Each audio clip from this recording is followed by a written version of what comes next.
Hi, my name is David. Calvin Nielsen. I'm Michael Chai. My name is Matthew Dickman. Been 6 minutes with a delegate. Hey, I'm Michael Chai. I'm a WCA delegate based in California, but I'm also a member of the WCA Board of Directors. The way I got into cubing is pretty similar to how a lot of people have described their stories before, but way back in high school, I had a friend who bought one of those Speedcubes off, one of the shopping mall's shelves, and I think it was one of those U-longs, one of those budget cubes that existed, and he got really fast at it. Like, he was essentially what you call a speedcuber, probably averaging like 30 seconds, and I just really wanted to get involved in it just like anyone else, and I managed to solve it in a minute, 30 seconds. Before you knew it, it got faster. And I set it down for a little bit, and I didn't really pick up a Rubik's Cube until I graduated high school. I was bedridden because I had surgery on my knee, and I had nothing I could do. So all I did was cube, and I got the sub 15.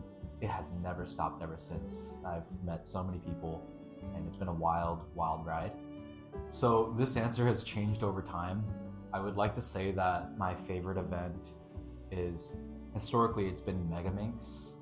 It's because I found the most interest in it, and I practiced it the most, and I turned out to be quite good at it. I still think Megaminx is one of my favorite events, but these days, I actually find that 4x4 is my favorite event. Not because I'm really any good at it, but I actually find that 4x4 is the most entertaining puzzle to watch as a spectator. And for me, I'm really interested in spectator sporting for the Rubik's Cube. So really, 4x4 has been my favorite event because, especially as someone who's interested in commentating each step of the 4x4, the 4x4 is incredibly interesting to watch. It's actually quite an interesting story.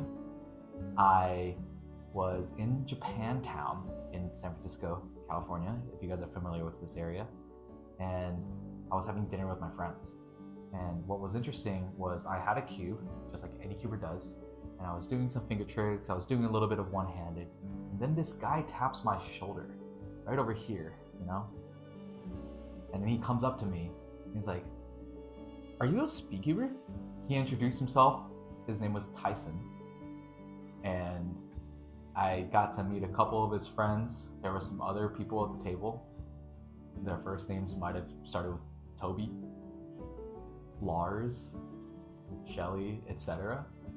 And when I had been cubing, I had no idea who these people were. Fast forward a lot later, I figured out on speedsolving.com that I had met the founder of the World Cube Association. And he was the person that told me that I should be going to these competitions at UC Berkeley.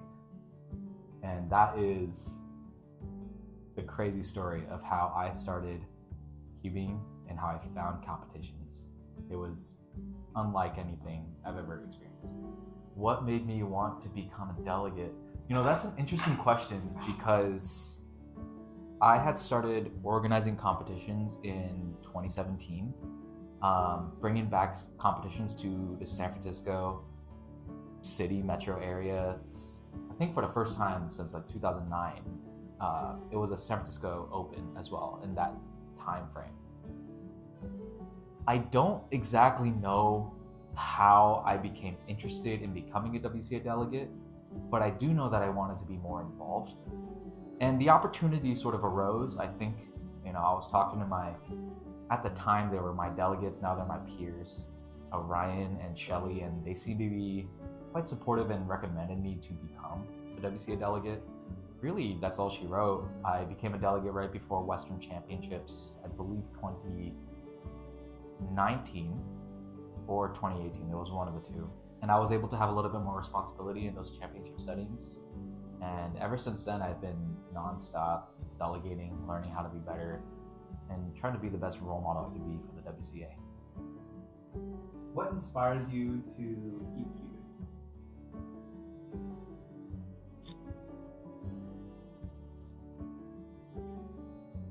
So, especially a lot of WCA delegates, they might know this. When you become a WCA delegate, a lot of the times you start to feel like your results no longer matter.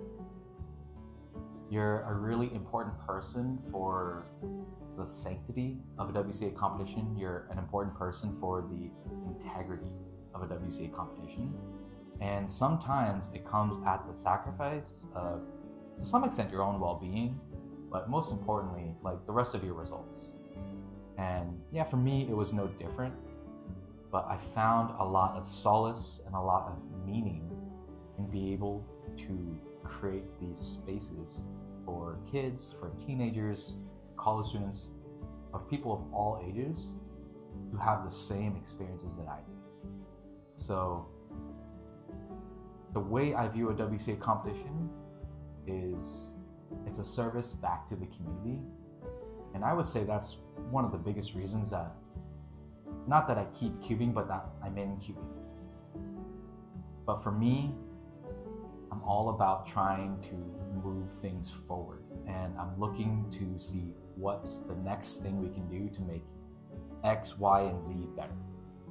And I think I am in a unique position to be able to guide the future of what speedcubing can be.